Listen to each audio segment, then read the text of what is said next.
사무엘 하 말씀을 지금 보고 있는데요. 이스라엘이 블레셋의 침공을 받고 전쟁 가운데 패배를 하였습니다. 그리고 사울 왕과 그의 아들들도 그 전쟁터에서 다 전사했습니다.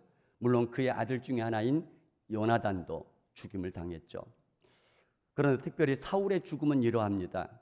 사울 왕이 블레셋 한 병사가 우연히 쏜 화살에 우연히 맞게 되었고 거의 죽을 치명상을 입게 되었습니다.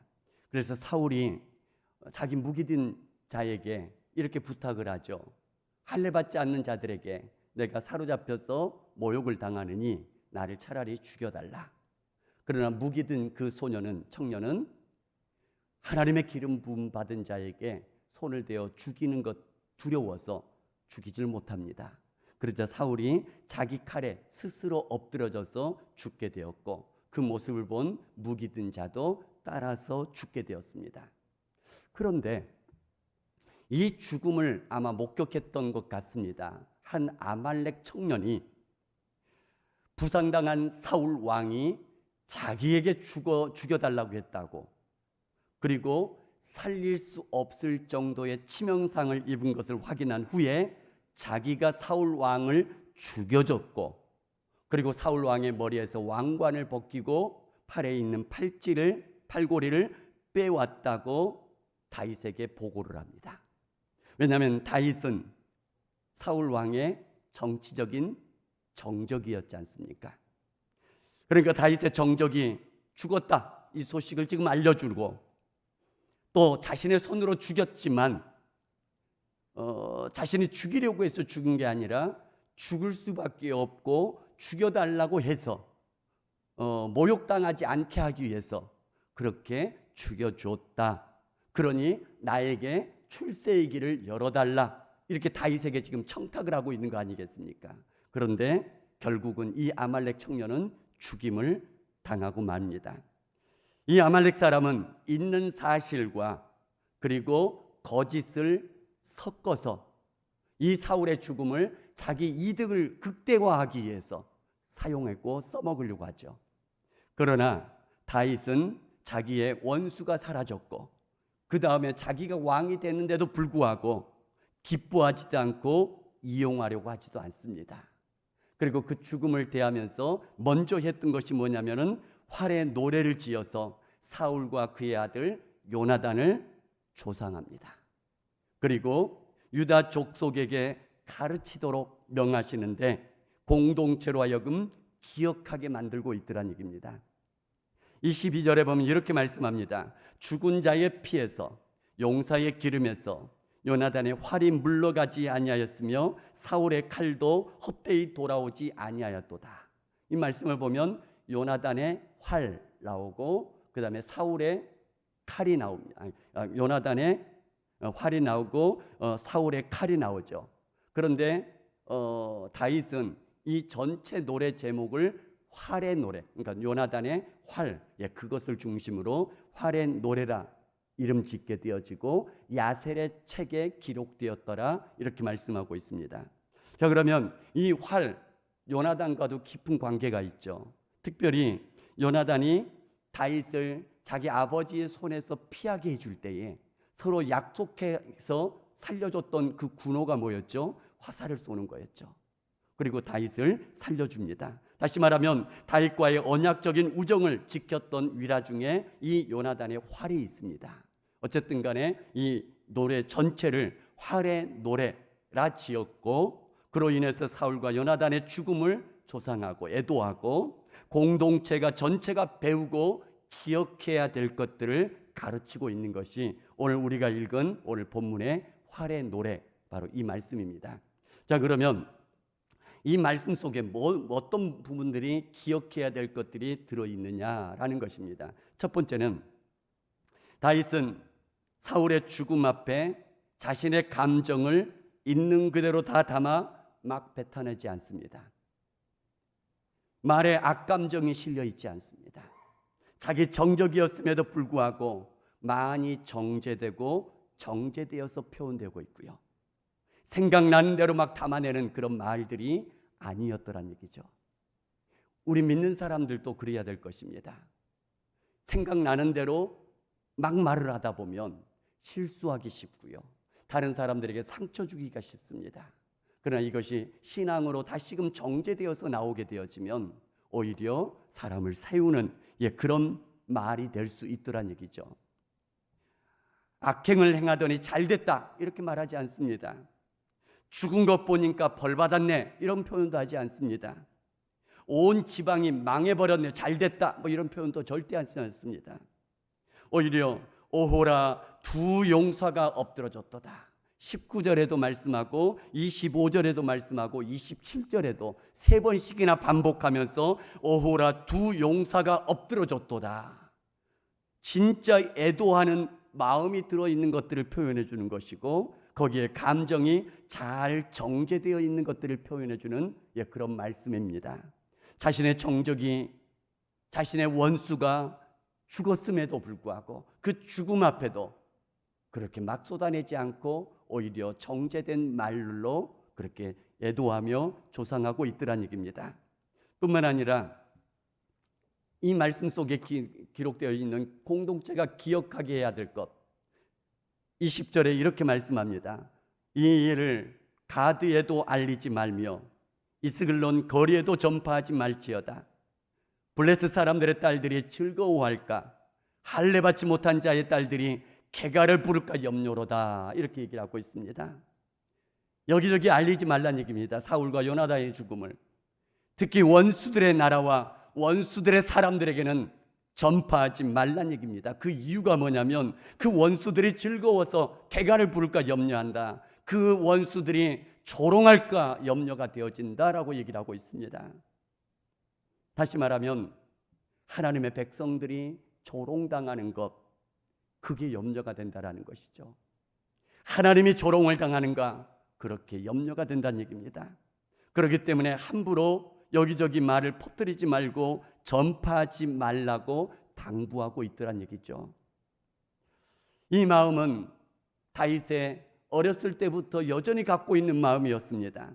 우리가 잘 아는 블레셋 장수 골리앗이 이스라엘 군대를 멸시하며 하나님을 멸시할 때에 모든 이스라엘 군대, 사울 왕조차도 그 골리앗 앞에 주눅 들어 있을 때에 소년 다윗이 이렇게 외치죠. 사무엘상 17장 26절에 이 할례 받지 않는 블레셋 사람이 누구이기에 살아계신 하나님의 군대를 모욕하겠느냐. 45절에 너는 칼과 창과 단창으로 내게 나아오거냐. 나는 만군의 여호와의 이름 곧 내가 모욕하는 이스라엘 군대의 하나님의 이름으로 내게 나아가노라. 다윗의 마음 속에는 이런 하나님을 향한 마음, 하나님의 백성을 향한 마음이 이렇게 어렸을 때부터 꾸준히 한결같이 있게 되더란 얘기입니다. 다시 말하면 하나님을 향한 열심의 마음입니다. 하나님의 이름을 향한 열정의 마음인 것이고요. 하나님의 백성 공동체를 향한 열심과 열정을 보여주고 있고 그 마음을 가르치고 있더란 얘기입니다. 또 다윗은 이 활의 노래를 통하여서 과가 아닌 공을 바라보게 만들어줍니다. 사울 왕에게는 많은 허물과 과오가 있었던 것을 우리가 잘 압니다. 다윗을 시기하여 죽이겠다 쫓아다녔던 것들이 한두 번이 아니었고요. 하나님 앞에 불순종하여 사무엘 선지자에게 책망받은 일들이 한두 번이 아니었습니다. 심지어 사울은 하나님을 제쳐두고 신접한 여인을 찾아가서 묻게 되어지는 그런 범죄까지 저지르죠. 그리고 이 사울은 패배한 왕이 되어버렸습니다. 다윗에게는 정치적인 정적으로 사울의 수많은 허물과 과오를 드러내게 되어진다면 어쩌면 자기에게 이득이 되는 것들이 많았을 것입니다. 다시 말하면 사울 왕의 그런 과오들을 드러내면 드러낼수록 사울 왕은 왕의 자격이 없다라는 것을 증명하는 것이 될 것이고요. 반면에 다윗 자신만이 왕의 자격이 있다라는 것을 반대급부로 드러낼 수 있는 그런 상황이지 않습니까? 그럼에도 불구하고 그렇게 하지 않습니다. 우리나라 선거철만 되면 여러분들 잘 알고 계시지 않습니까? 선거철 때만 되면 정치적인 모든 상황 속에서 무엇이 가장 많이 나옵니까? 정책보다도요. 더 많이 나오는 것, 뉴스를 장식하는 거 뭐죠? 상대방의 있는 허물, 없는 허물 다 들춰내기 시작하죠. 이게 정치판에서 이루어지는 일인데 다윗은 그렇지 않더란 얘기입니다. 다윗은 사울 왕의 공과 과 이런 것들이 다 있는데도 불구하고 공과 긍정적인 부분들을 드러내면서 애도해주고 있더란 얘기입니다. 먼저 긍정적인 부분 뭐가 있었냐면 국방을 강화해 주었던 긍정적인 면이 있었습니다. 22절에 죽은 자의 피에서 용사의 기름에서 요나단의 활이 뒤로 물러가지 아니하였으며 사울의 칼이 헛되이 돌아오지 아니하였도다. 무슨 얘기냐면 요나단의 활이 뒤로 물러가지 않았고 사울의 칼이 헛되이 돌아오지 않았다. 전쟁터에, 그러니까 지금 마지막 죽음 이전까지 보면 전쟁터에 나갈 때마다 이 사울 왕과 요나단, 블레셋, 암몬, 모압 등 이방 주변의 이방 민족들이 많은 침략을 해올 때마다 앞장서서 싸웠습니다. 그리고 그들을 물리쳤고 그리고 이스라엘을 지켜낸 바로 그런 군사적인 영웅들이었다라는 것들을 잊지 말라라는 것입니다. 왜냐하면 마지막 실패 때문에 이 사울 왕이 요나단이 가지고 있던 이 이스라엘을 지켜냈던 이스라엘들의 삶을 안전하게 해주었던 그 공로까지 잊어버리지 말란 얘기입니다. 이전까지는 지금 마지막 죽음 이전까지는 요나단의 활과 사울의 칼은 대적들의 피를 묻히면서 그들을 물리치면서 결코 빈손으로 돌아온 적이 없었던 용맹한 장수들이었다. 이스라엘을 지켜냈던 그 공이 있었던 것을 기억하라 라고 가르치고 있더란 얘기입니다. 두 번째는 경제적인 풍요를 이루어졌던 것 잊어버리지 말란 얘기입니다.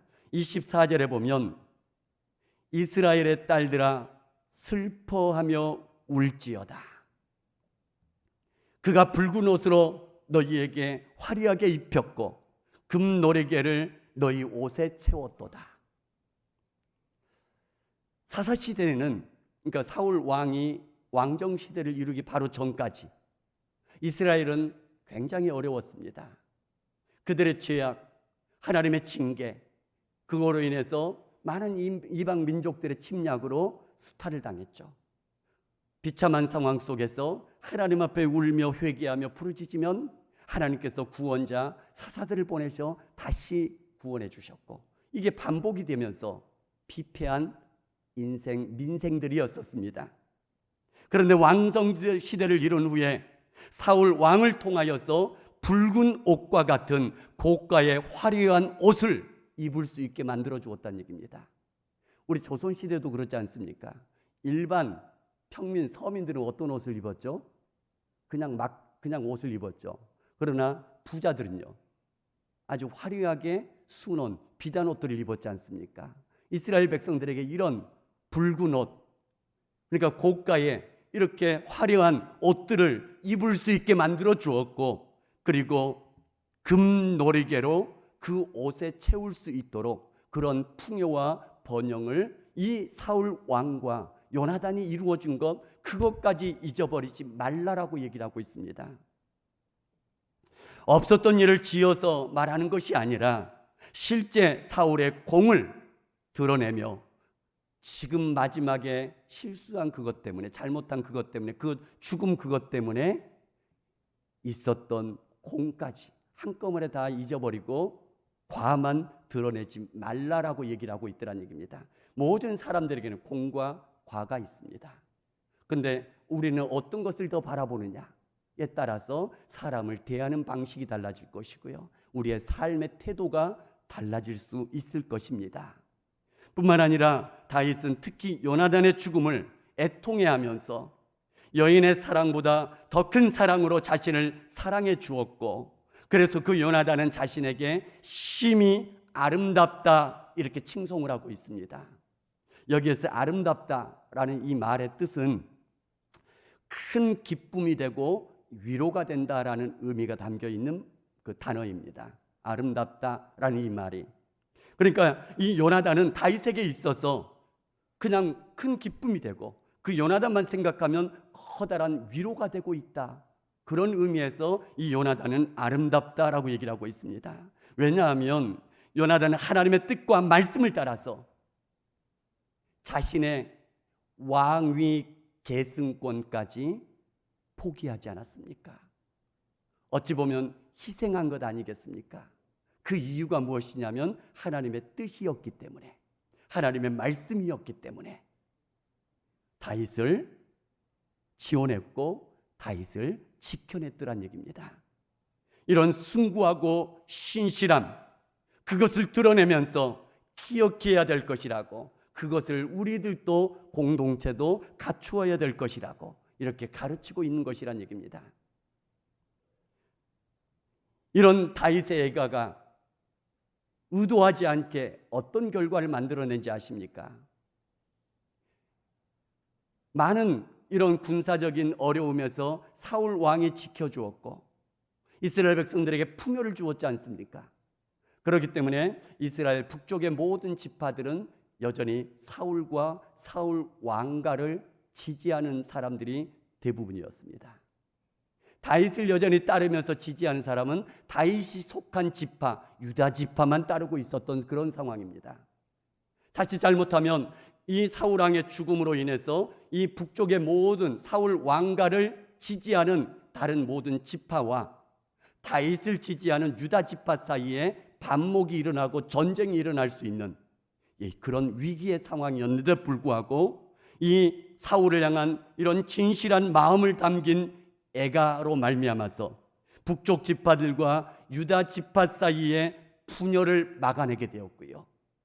그리고 모든 지파가 하나로 통합하여 통일 왕국을 이루는 결과를 만들어내게 되더라는 얘기입니다. 다시 말하면 다윗이 정치적인 머리를 쓴 것이 아닙니다. 정치적인 머리를 써서 이렇게 하나를 만들어 가야 되겠다 이런 것이 아니라 진실한 마음을 담아 애가를 지어 노래함으로 인하여서 이 북쪽에 있는 모든 지파들의 사람들의 마음들까지 다 얻게 되어졌고 결국은 분열을 막아내고 통일을 이루어내는 정치적인 이득까지 가져오게 되더란 얘기입니다. 자, 그럼 보시기 바랍니다. 의도하지 않았는데도 이런 진실한 마음이 담긴 이 애가 때문에 아름다운 일들이 이루어지게 되는데 이 애가에 담겨 있는 다윗의 가장 근본적인 마음이 무엇이냐라는 것이죠. 우리가 잘 아는 것처럼 하나님을 향한 경외의 마음입니다. 경외라는 말은 한편으로는 두려워하면서도 한편으로는 존경하는 마음이 같이 담겨 있는 그 마음입니다. 하나님 앞에 함부로 하지 않습니다. 그러면서도 여전히 사랑합니다. 하나님을 향한 경외의 이 마음은 하나님께서 기름 부음 받은 자를 향해서도 동일하게 나아가고 있더란 얘기입니다. 무슨 얘기냐면 하나님이 세운 왕이기 때문에 하나님이 하신 일에는 실수가 없다는 얘기입니다. 지금 당장 볼 때 사울이 실패한 것 같지만 하나님이 하신 일에 여전히 존중의 마음으로 그것을 따르고 있다는 얘기입니다. 하나님이 하신 모든 일들을 존중하는 그 마음으로 받아들이겠다라는 그 마음이 있다는 얘기입니다. 블레셋에 알리지 말라 한 것도 원수들이 하나님을 조롱할까 이 염려 때문에 그렇게 된 거 아니겠습니까? 블레셋 골리앗의 조롱 앞에서도 이 할례받지 않은 자가 하나님을 조롱한다라는 이 의분의 마음, 이것도 동일한 마음 아니겠습니까? 이 마음은 예수님의 마음 속에서도 여전히 발견해 볼 수 있습니다. 하나님 아버지를 존중하는 마음으로 겟세마네 동산에서 기도할 때 마지막에 뭐라고 얘기를 하죠? 내 뜻대로 마옵시고 아버지의 원대로 하옵소서. 하나님 아버지를 존중하기에 할 수만 있다면 이 잔을, 이 십자가의 잔을, 이 고통의 잔을 옮겨주시기를 원하는 마음이 있지만 그러나 내 뜻대로 마시고 아버지의 뜻대로 이루시옵소서. 하나님을, 아버지를 존중하는 마음이란 얘기입니다. 원수들의 조롱 앞에서도, 원수들의 십자가를 향해서 돌을 던지는 그 앞에서도 뭐라고 얘기를 하죠? 아버지, 저들의 죄를 사하여 주시옵소서. 자기들이 하는 일을 알지 못함이니이다. 하나님의 존중하는 마음 때문에 이렇게 되는 것이고, 또 이 예수님의 가르침 속에서도 이 마음은 여전히 녹아나 있습니다. 작은 소자 하나를 예수님의 이름으로 대접하면 주님을 대접하는 그것이요.